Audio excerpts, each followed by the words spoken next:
Iguodala to Curry, back to Iguodala, up for the layup. Oh, blocked by James. Curry, one-on-one. Irving puts it up. It's good. Kyrie Irving from downtown. The three, steps back, crossover, puts up a three. Rebound James. Seconds. It's over. It's over. Cleveland is a city of champions once again. The Cavaliers are NBA champions. Cleveland, this is for you. Cavs fans, welcome to another edition of The Block, the Shot to Stop, a podcast covering the Cleveland Cavaliers, brought to you by the Blue Wire Podcast Network. He's Skylar Webker. I'm Kevin Lynch, coming to you from a beautiful JW Marriott in downtown Indianapolis. Here to talk about the Cavs' 14th 1-4 straight win tonight against the Bucks. 112-100. Something that was a fairly close game for most of the way, but the Cavs never really gave up the lead. Every time the Bucks kept closing it to like 5, and then they'd stretch it back to 10, and then eventually pulled away there the last few minutes of the fourth quarter. Skylar, we're going to talk all about the game tonight and everything, but I wanted to start out. I'm breaking Cavs news. No one knows this. Not you, not anybody else. This is my Cavs news from today. I recruited the newest member of the Cavs fan club today. Brought in a brand new fan. Yes. Today I was hanging out with my buddy Daniel. He's 6 months old, and he was pulling on my Cavs lanyard and playing with it. And I asked him if he wanted to be a Cavs fan, and he got a big smile, and then he passed gas. So I don't know. I don't know if you can get a better yes than that. Hey, I mean, you got to start him early, man. Get him on the bandwagon early. It's actually back in high school. It's the same response a girl had when I asked her the prom. So no, shout out to you. I just had a fun day with them, and was you got to get them in early, right? I mean, we use all the fans. But anyway, baby Daniel aside, let's talk some Cavs again. Kind of just a ho-hum win, just the beat goes on kind of thing. Nothing particularly stood out tonight. If anything did, it was the inequity of the benches on the two teams. The final total was the Cavs bench outscored Milwaukee's bench 43-21. That was a little bit skewed by like about 4 minutes of garbage time, and Milwaukee brought some guys in. I think midway through the fourth quarter, the advantage was 33-9 for the Cavs. So where do you want to start when it comes to this game in particular? Do you want to talk about the bench, or is there something else I'm missing? Yeah, we can start with the bench. We had a lot of guys come in, and like you said, the game was close pretty much all the way through up until the Cavalanche there at the end. But these guys came in, especially off the bench, and hit big time shots. Okoro hit a well-needed 3. Sam Merrill hit some daggers. Dean, it was good to see Dean Wade come in and kind of get some offensive momentum going, especially when you're against Damian Lillard and Giannis Antetokounmpo.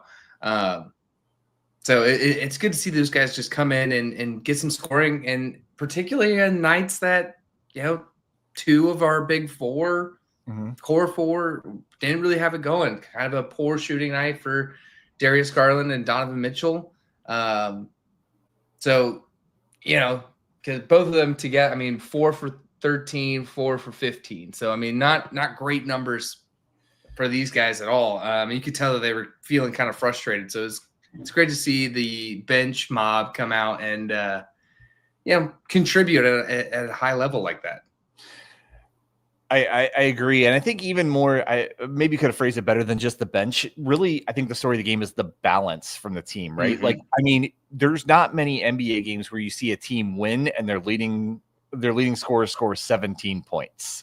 And but all 5 guys, 17 points to the leading scorer, all 5 starters were in double digits.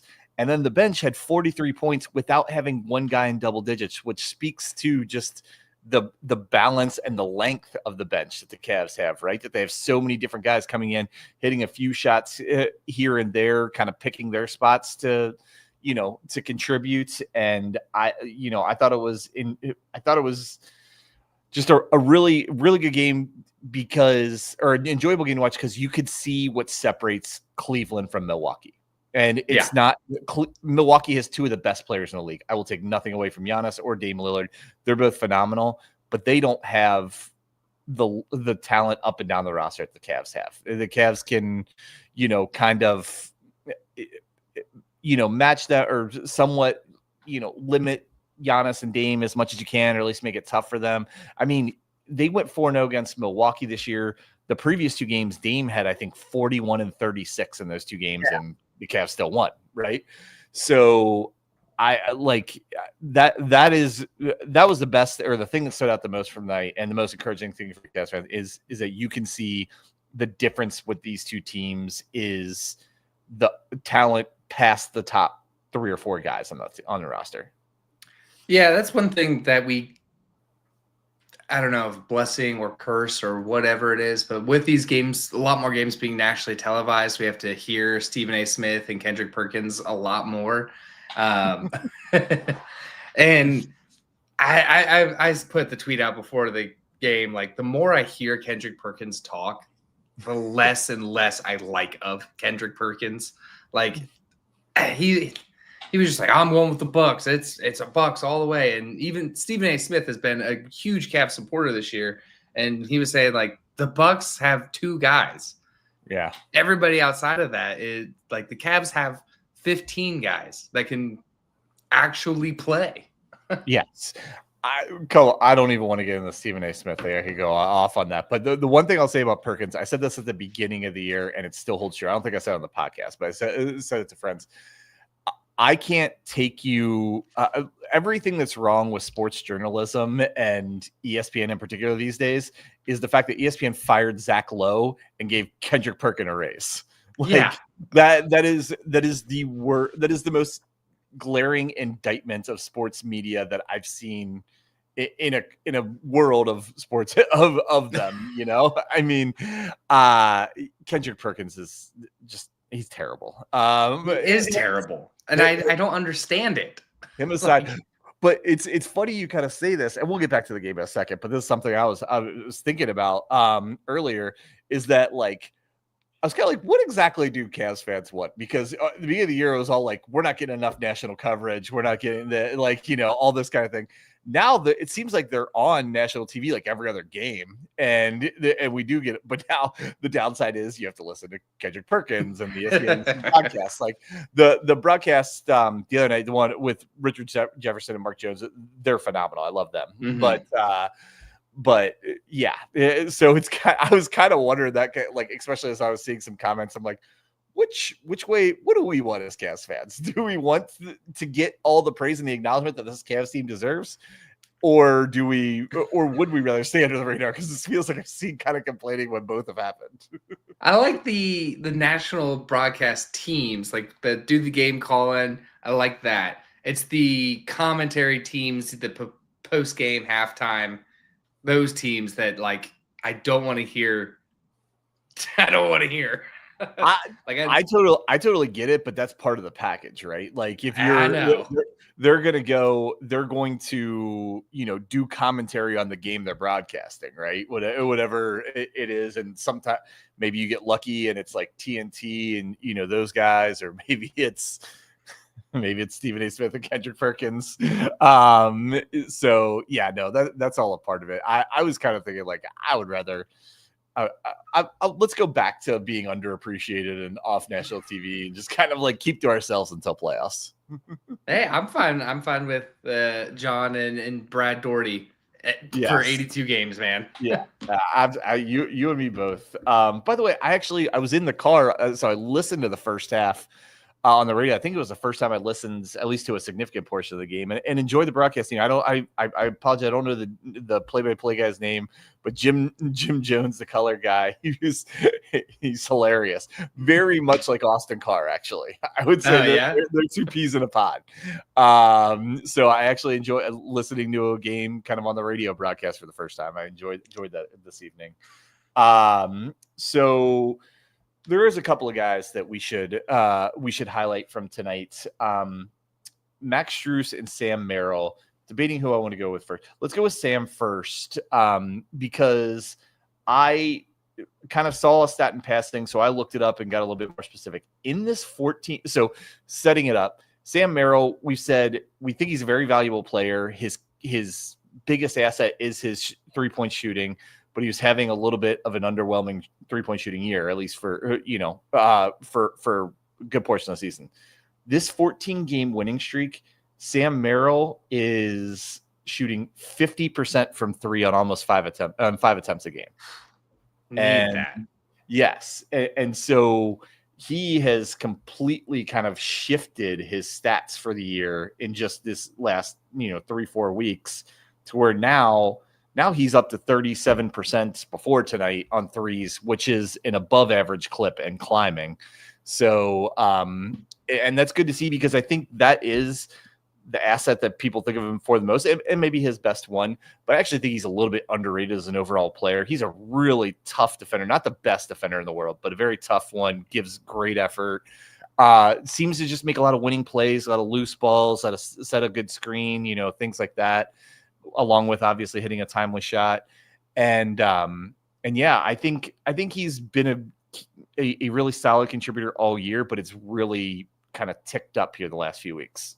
I feel like that's been everybody the last few weeks. I mean, I saw the funny stat on X or Twitter or whatever the hell you want to call it, is that since getting Reggie, the golden retriever dog, since then the Cavs are 14-1, and obviously with DeAndre Hunter they were 11-0.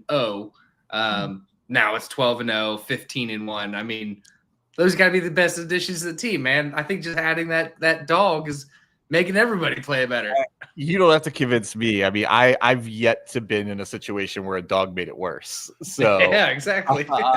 Huge dog guy over here. So I'll buy that into that theory all day. And then the other guy, like I said, I wanted to point out was Max Strus. Max had a really good game, particularly in the first half. He had 17 points.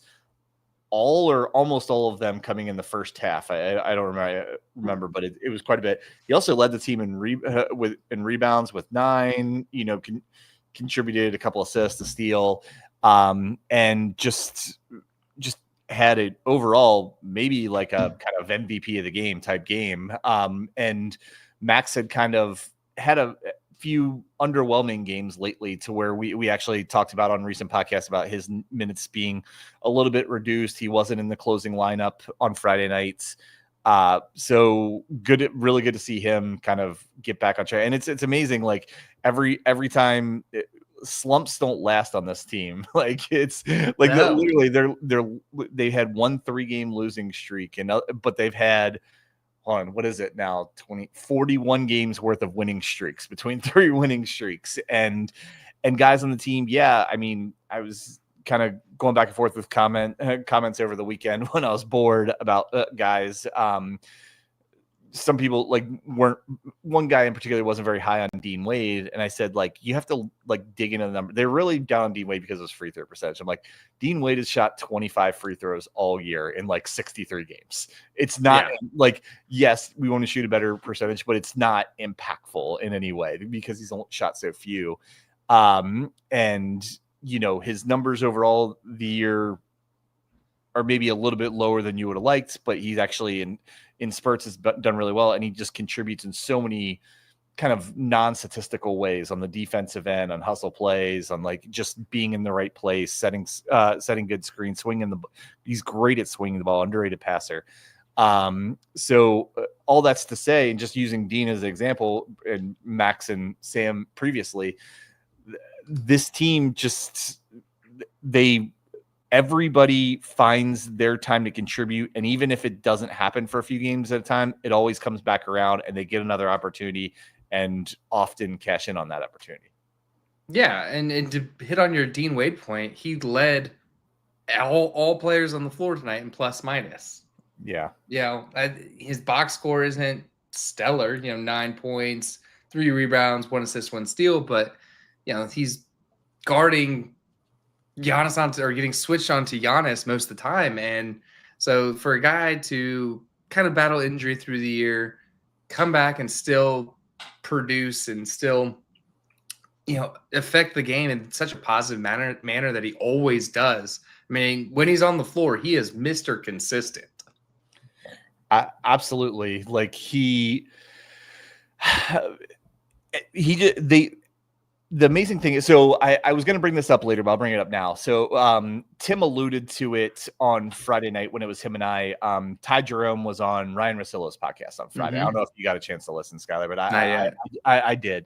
And Ty is saying a lot of the same things that we do about how amazing he's never been on or even remembers another NBA team that could easily go 12 or 13 deep without losing a lot. And some of the same, and it's amazing to hear from a guy on the team, the other stuff we say about like everyone putting their egos aside, everyone finding ways to contribute, everyone not, getting down or taking it personally if they don't play as many minutes one game or don't get as many shots. And it was a really good interview. I suggest anybody go listen to it. It was about a 20-something minute interview where Russillo tried to get him in trouble. He asked him who the tougher matchup was between Boston and OKC, and Ty was sitting there thinking about it. He's like, no, Ty, don't answer that. You don't give anybody material. You don't need to give anybody bulletin board material. Exactly. But it was so cool to hear. And we've heard other players say stuff like that before, but like, say the exact same things that we're seeing from the outside, there's people on the inside are saying, right? And right. It just makes the team like this team is so like fun in every way. They're fun because of the way they play. They're fun because of their top level talent. They're fun because of their like the depth of their talents. And they're fun because of like the attitude and the effort they bring every game. And they're fun because they win all the time. So that's real fun. Yes. But kind of getting back to the game tonight, I was curious. Like, I guess one sort of downside. Like, don't want to go overboard about it, but like Darius Garland has had kind of an underwhelming stretch here offensively, going on about like 2 or 3 weeks. It's funny, during the winning streak, his points per game is down to closer to like 15 points a game, where he's averaging like 21 on the season. His shooting splits are down, all that kind of stuff. And I was watching him closely the last couple games, trying to figure out why. It seems like the biggest difference is, 3-point shooting can come and go. I understand there's variance in that, but like Darius has been one of the best in the league at like floaters getting into the paint. And it seems like that has gotten away from him a little bit the last couple weeks. Have you seen anything with that? Yeah, but it feels like he's trying to. It feels like he's trying to bait fouls, and instead of just kind of trying to score. Yeah. And not getting the whistle at whatever. It feels like a bad tactic to put something in the ref's hands. Yeah. So that mixed with kind of, like you said, the 3-point shooting kind of fading in and out. He's still, facilitating the ball. He's still trying to do as best he can. I think what really has thrown him off was that Boston game where they were hunting him defensively. It seems like ever since then, he's kind of had his confidence shaken a little bit. Yeah, maybe. And I'm not worried about Darius like long term. Honestly, the biggest thing I was looking for is like, is he like nursing an injury or something like that?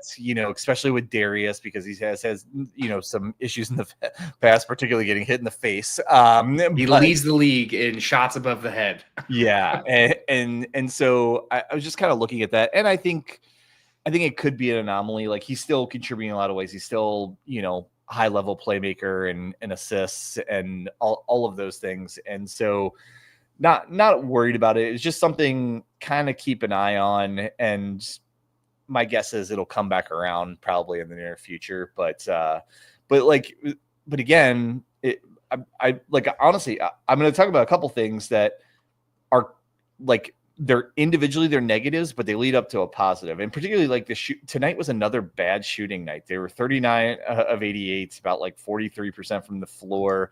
They were 19 of 47 from three, not which isn't bad. Actually, the 3-point percentage improved quite a bit in the second half. But when you do things like that, and they got out rebounded. I think they had a couple more Milwaukee ended up more turnovers, but they did get out rebounded pretty significantly. And all that's to say, when you can have those kind of stats against you and then end up winning comfortably against the fourth best team in your conference, like that, I mean, you're not going to be perfect in every aspect of the game, but like in those very key aspects of the game, Cavs are having off nights and still winning. And some of the times, like tonight, winning comfortably. I mean, I just think that's incredible. Yeah. And the final score doesn't make it seem like it makes it seem closer than it was. The lead was up to like almost 20 before they kind of threw the garbage time in. And the lead was up to 20. Donovan Mitchell barely played in the fourth quarter against Giannis Antetokounmpo and Dame Lillard. It just speaks to like this is a team. We said it kind of maybe in the beginning part or the mid part of the year, but I think the NBA is switching away from a big three or superstar talent to being team basketball.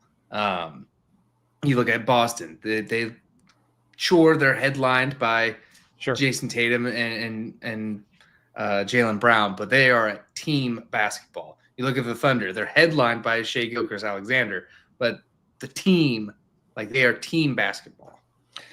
I 100% agree. You're always going to need stars in your team to win big in this league. There's that is true, but the ideology of just overloading your talents and your salary cap distribution on the front end to like three guys and then trying to pick everybody up off of like minimum contracts and things like that. I agree that has kind of like worked its way out of the NBA, and the way to do it is you still need stars. Like you still need those I think I saw like no NBA team this century has won the title without having somebody on the first or second team All NBA. So that's proof of concept. You still need a star, right? And probably a couple of them, but you need much better balance on the roster and more kind of complementing parts on the roster. You need to do things like the Cavs are doing, like as key as it is for them, like the Donovan Mitchell trade, you could argue is like the biggest reason for this rebuild, but like all of those smaller moves that we covered, again, my favorite episode we ever done is the How the Cavs Were Built that we did over the All-Star break. Being able to, find guys on bargain deals, to develop guys in the G League and then promote them up to the team and have them on very team-friendly deals and contributing to winning at the same time. Those little deals add up to be, not as important, but of significant importance to build a team like this who, make no mistake, the Cavs are on pace to win 68, 69 games. That would be the second most wins this century in the NBA. That's crazy. Yeah, it is. But let's briefly talk about Milwaukee, just because this could be a possible playoff matchup, and I know we kind of talked about that, and then we'll move on to previewing the next game. Like Cavs go 4-0 against the Bucks this year. First two games were on a back-to-back early in the year, and they're both really tight games. I want to say like a 1 and 2 point victory. Then the Cavs played them towards the end of December, right after the NBA Cup, and they blew them out by like 30. And then you have tonight's game. I don't know. Those first three games are pretty early in the year. I don't know how much we learned from that. Particularly Milwaukee remodeled a lot of their role players at the trade deadline and everything. But like, what are your thoughts if this does end up being a second round matchup? Like your confidence level, not an overall concern, but any particular concerns you would have? I don't know if I really have any concerns going up against the Bucks. I mean, Giannis is going to get his, Dame's going to get his, but they rely heavily on somebody else needs to step up. And you saw it tonight where, a couple other guys got some shots up, like Kyle Kuzma. But then, like, after that, like, there's a huge drop-off between, anybody else. contributing really in any way. I mean, Brooke Lopez is old and slow. He looks like he's fallen off a cliff this year.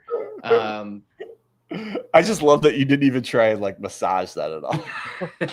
I mean, Torian Prince is shooting 45% from the floor or from three this year, but I mean, he still only got 6 points. You know? Yeah. So, and Doc Rivers is another situation. So I don't like their coaching. I don't like their roster. I like their 2 stars.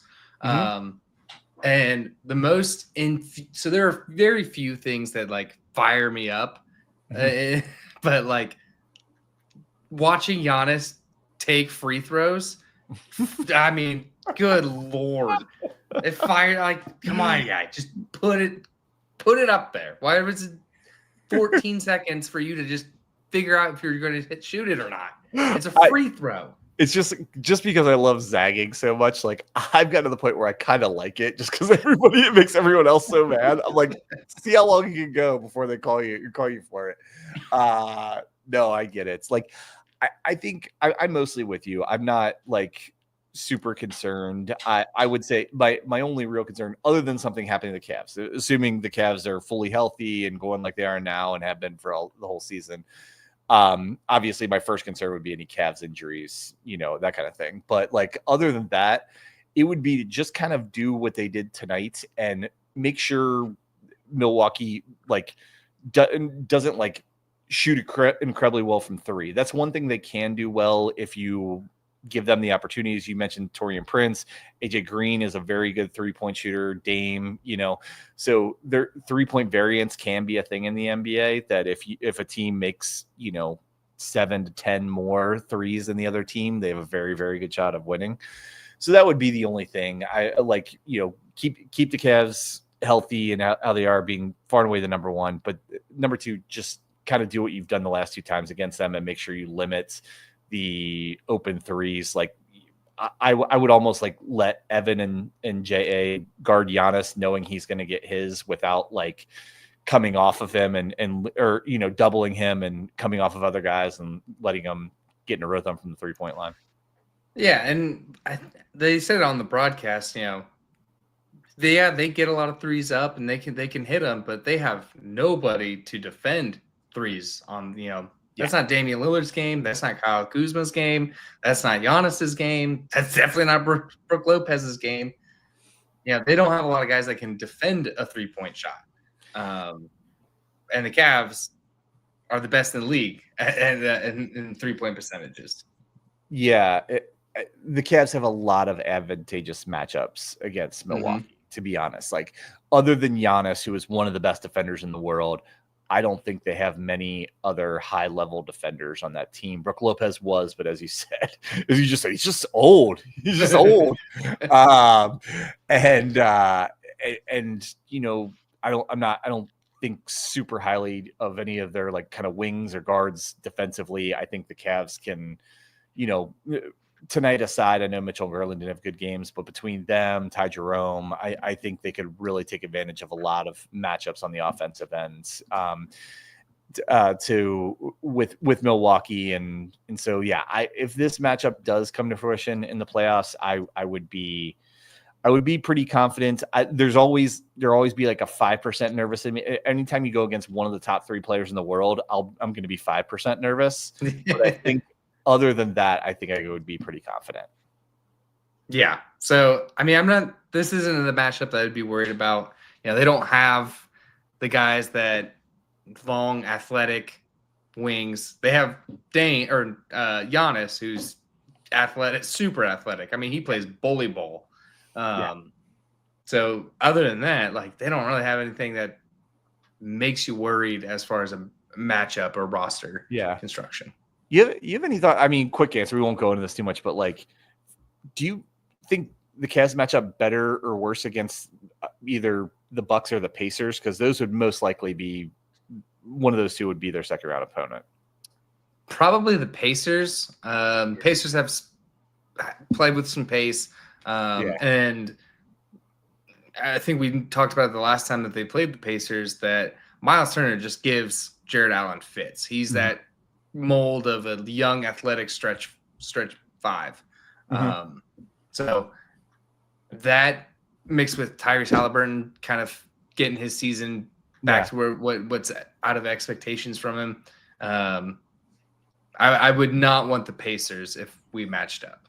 Yeah, I agree. I think the Pacers, well, obviously not as talented as the Cavs, they do have a little bit more balance in their roster talent-wise, especially athletic. They're a very athletic team, and a very kind of aggressive team. They made the Eastern Conference Finals last year and started off the season poorly, but have been on a run they've been flirting right around the 4th seed for most of the last few weeks. So I agree. I think I'd be pretty confident about either, but if you gave me my choice of the two, I'd probably take a slight preference to play in Milwaukee over Indiana.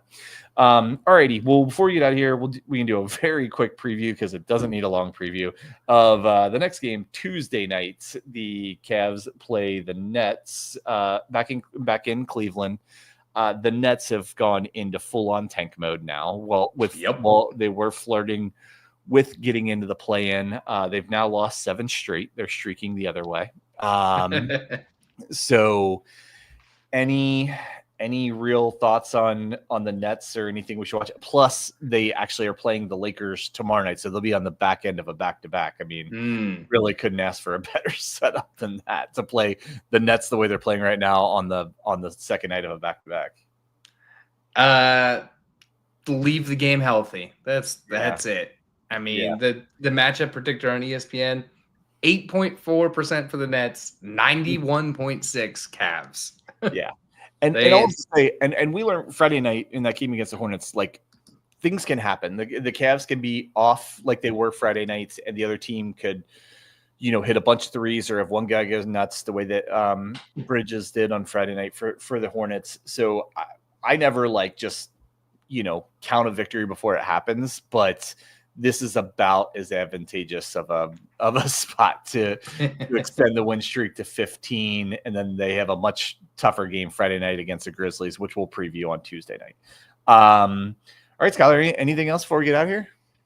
I think the Magic game got flexed, so now that's another nationally broadcasted game. So we're just kind of getting more and more of them here in this stretch. Yeah. 14 in a row. I know. I think I said it with you a couple of days ago.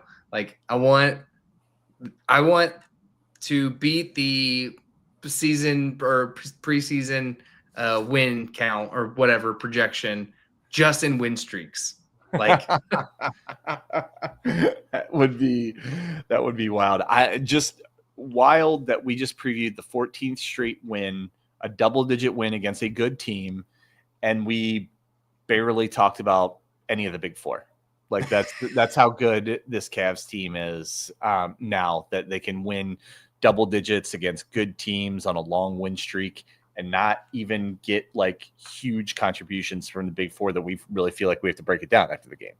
Yeah, exactly. This is wild. It is. So for that, everybody, thank you for tuning in here on a Sunday night. Thank you to Blue Wire for letting us put this on. Thank you to Baby Daniel for being the newest Cavs fan. Hope you're not still up. It's way past your bedtime. Thank you to Tim Daniel, who's not here, to Skylar. I'm Kevin Lynch, and as always, go Cavs.